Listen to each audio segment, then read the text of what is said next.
Right, we are back. It is me and Neil, and we are here today. I think we've got a visitor in the studio. Is that right? Yeah, there's a little bit of chirping in the background. There's a chirp which may sound like a small feathered friend, but it is actually your... It's my fire alarm. That's hot. I haven't figured out why it's beeping yet.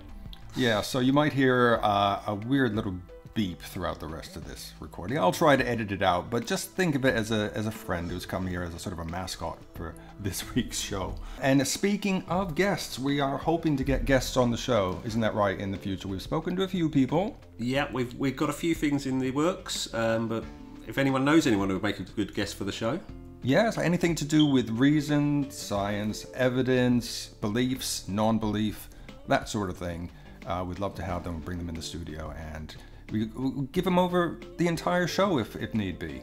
If what they're saying, if we think it's important enough, why not? So yeah, we've spoken to a few people. Nothing set in stone at the moment, but we're hopeful, aren't we? We're working on it. Yeah, absolutely.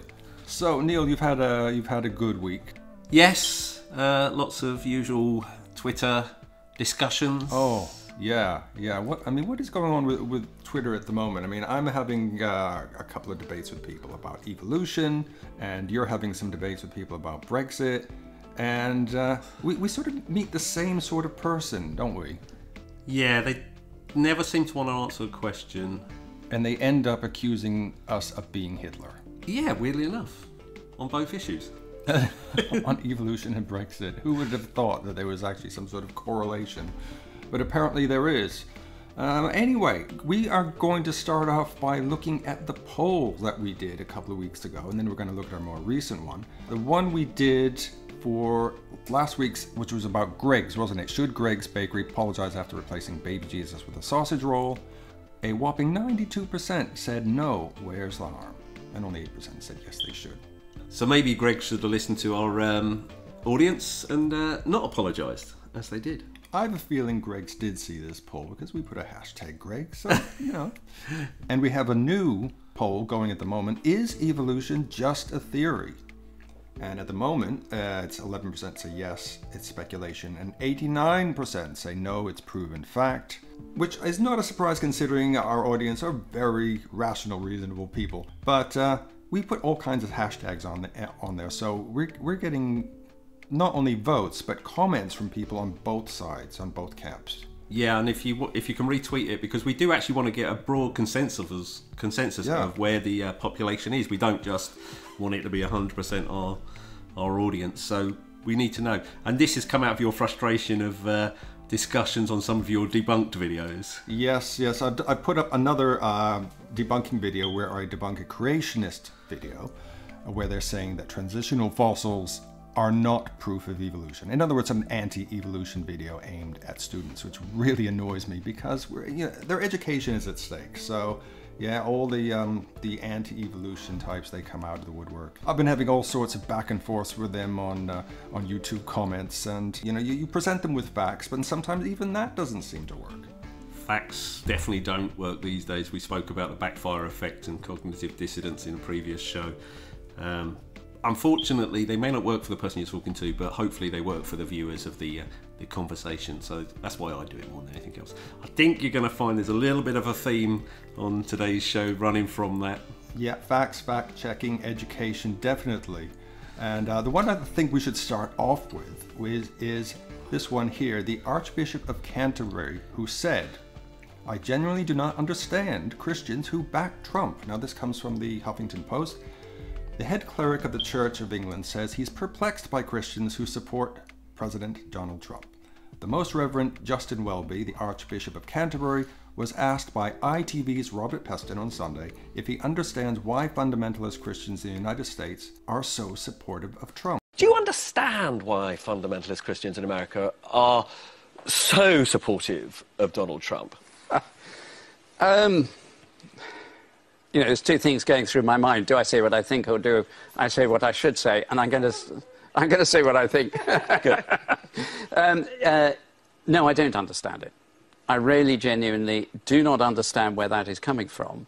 I think we can have different views on many of the issues he's raised, but... So his attitude to women, for example, you presumably found Abhorrent. Well, it appears to be, as we all know, it's not as unusual as we'd like, but it is completely unacceptable. Yeah. What will you do as and when he makes his state visit? Because presumably in those circumstances you would be expected to meet him, wouldn't you? Well, I'd be invited to the state dinner. Yeah. And would you go? Yes. Right. I meet lots of other people there as well. I mean, you know, I spent years and years involved in conflict stuff around the world where I met people who had killed many, many people. You know, part of the job is to meet people you disagree with and to testify of the love of Christ to them and to seek to draw them into a different way. The odds are, it would be unlikely I'd do more than shake hands with him. Okay, so that's the clip, and is it me or did he just liken Donald Trump to someone who kills a lot of people? He did actually say that. He said, I've had to deal with a lot of people who are really bad people who've killed lots of people, and we're basically going to have to meet Trump. That was a bit of a weird way of putting it. It sounded very awkward. I mean, he sounded like just the idea of having to meet him is like, oh, please, don't even put that in my mind. I don't want to think about it. That's going to be one awkward meal, for sure. Oh.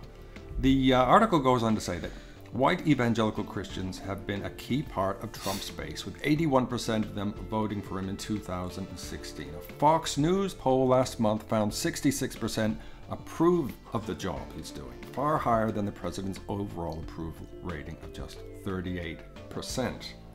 Now, when you think of Trump voters, I know it's a bit of a thing to say, oh, you're just a Trump voter, but is a lot of it due to them wanting a particular ideal and not really examining the facts enough? I think undoubtedly the most Trump voters are Christians. You can say that for sure. Seem to be.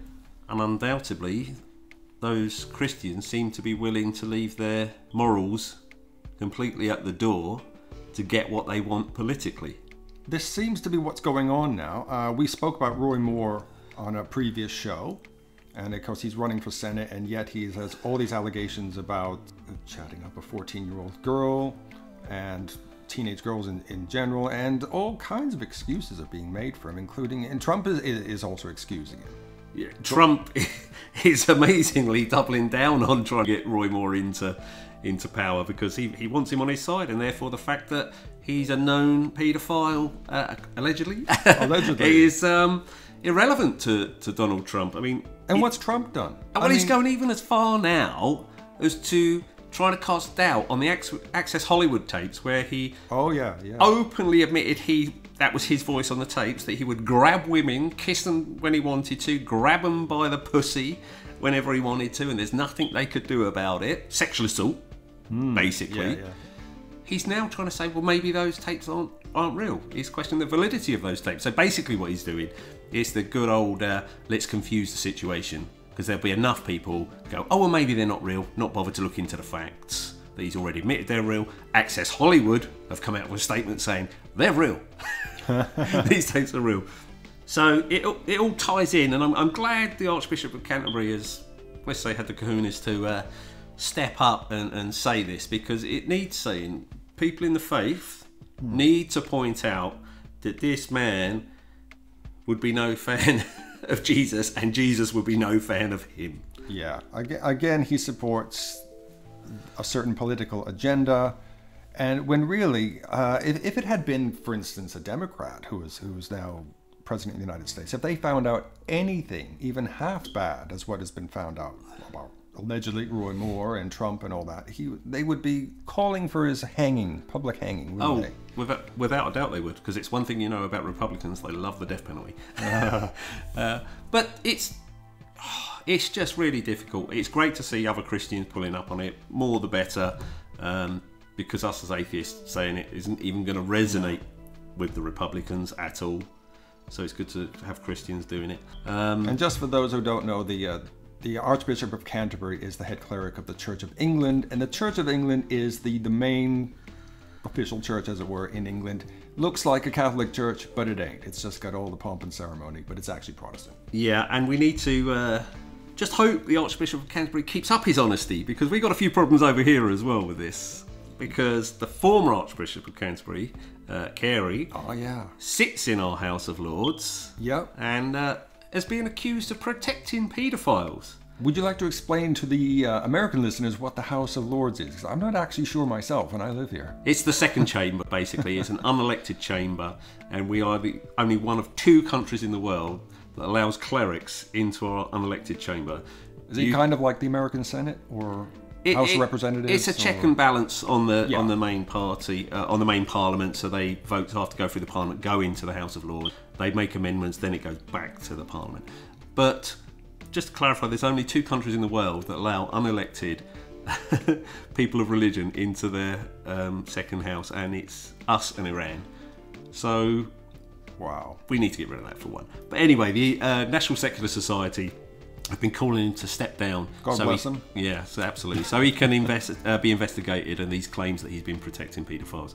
So good on Arch. What is happening to the world today, Neil? Sorry, I've just got to stop and say this. It just seems to be this huge, unreasonable right-wing push. What is it? Is it some sort of a pendulum swing that inevitably happens?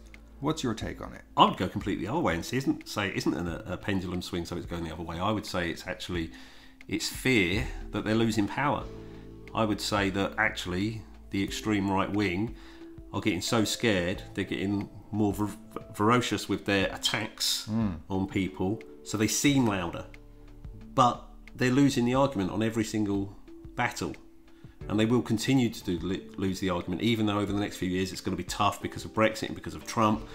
We're still going to become a more progressive society whether they like it or not. So it's just the death throes of the extreme right, and it's getting better all the time, and this is just a distraction as far as I'm concerned for the long term. So because the world is progressing and we are getting better, this side, the other side, as it were, the sort of paranoid right-wing side, are like they're doubling down because they're thinking, uh-oh, it's going the way we don't like. Absolutely, it's that they are absolutely doubling down. But do you know who else doubled down? People who didn't want blacks sitting on the backs of buses.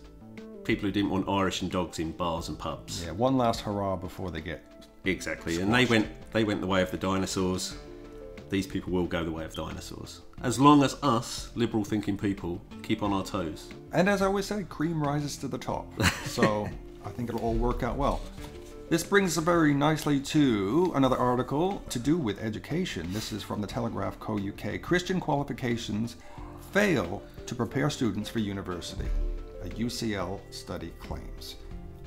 Academics say that the International Certificate for Christian Education, that's the ICCE, relies extensively on rote memorization which fails to prove understanding of concepts, and that's the important thing, and cannot provide the robust evidence of academic achievement that universities are entitled to expect. The study is done by Dr. Johnny Scaramanga and Professor Michael Rees from the university's Institute of Education, and argues that the qualification is too heavily based on learning and regurgitating information and not enough on analysis and understanding. And a lot of people, Neil, will be surprised to learn that we've got schools like this in England, which are basically religious schools where the Bible trumps everything.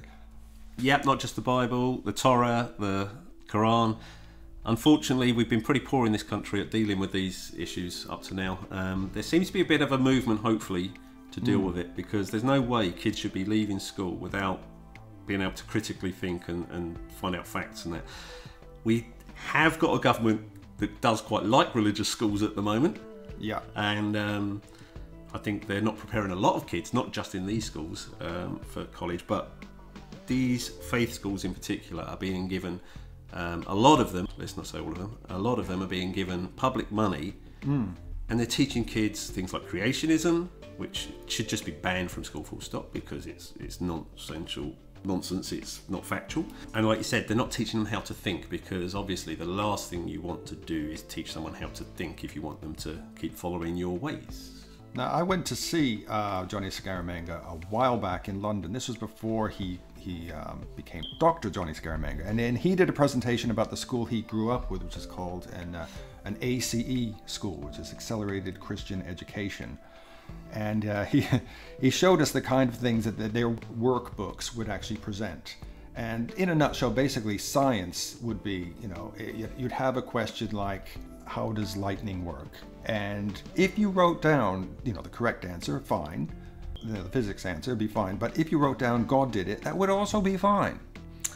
Yeah, it's worrying, isn't it? So you could literally have, Bible verses as your complete answers to your tests, and you would fly through this school. And they expect you to go to university after that? Well, this is the danger what we were talking about earlier. So the world is becoming a better place.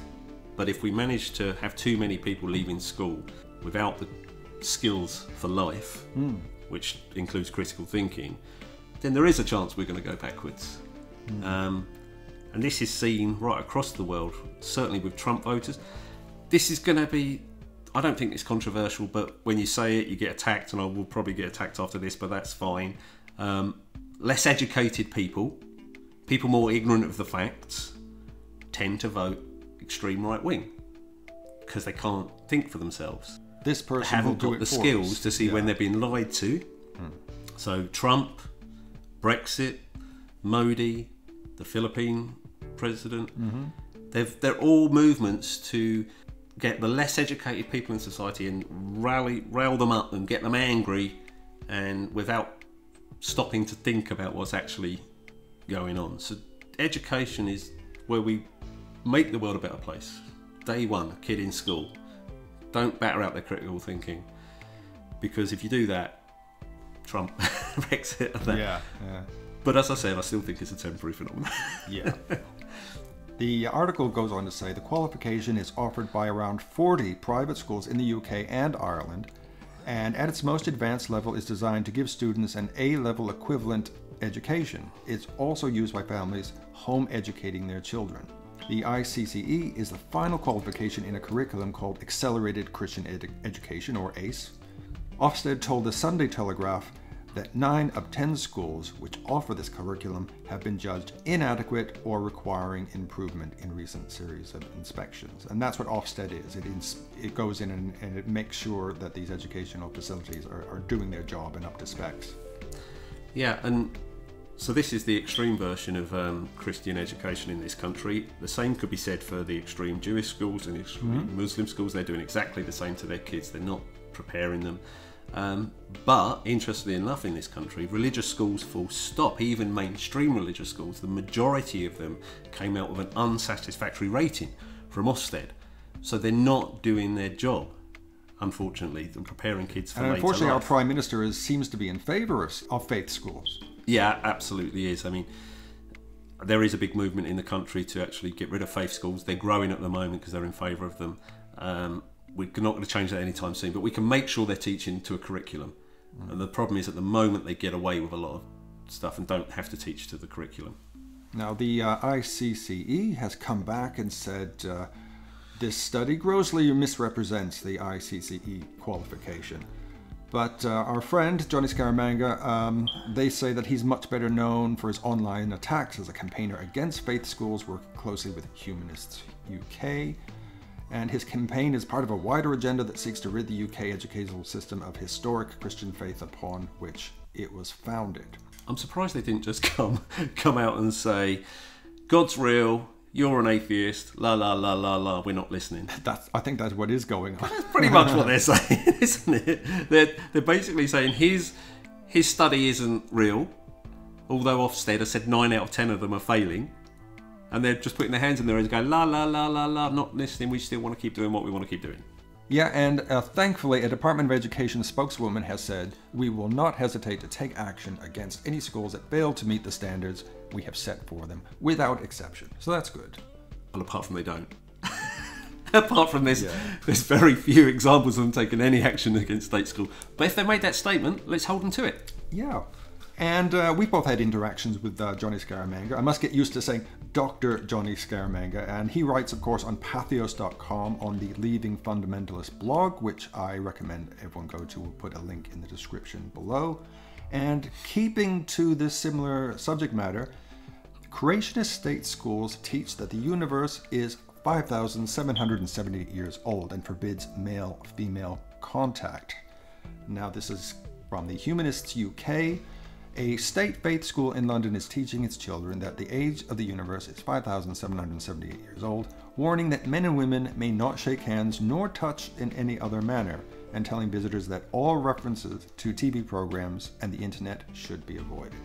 Now, Humanist UK has stressed that Ofsted must come down very hard in this school, as we've just said, and any others who wish to espouse such a damaging and limiting religious ethos.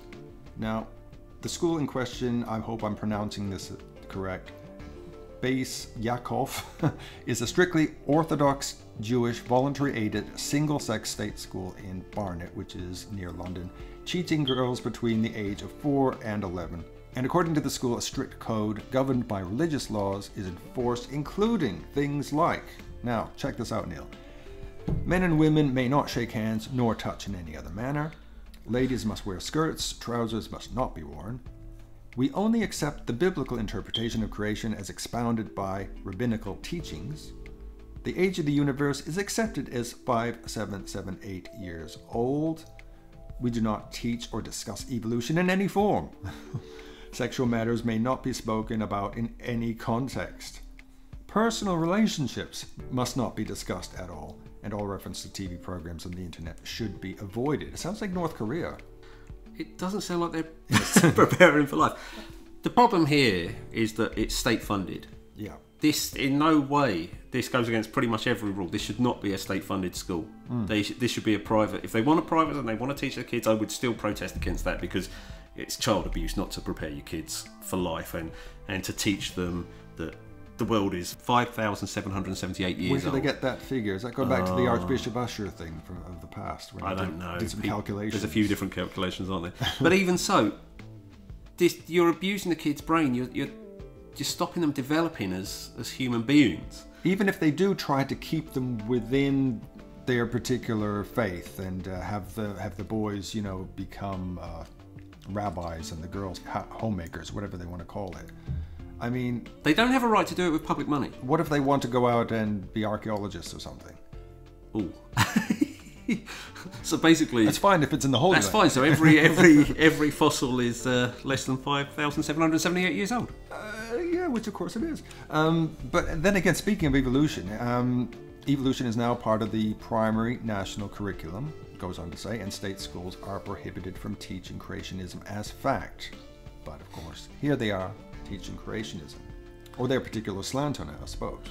Well, the thing is, these schools push the laws and push the boundaries every time they can, so you would hope that now they're exposed that Ofsted will absolutely do something about this one, because this is a clear violation of the rules and the laws. So, Humanist UK education campaigner manager Jay Harmon commented, "Even if it wasn't against the law, this kind of teaching is entirely unacceptable in any school."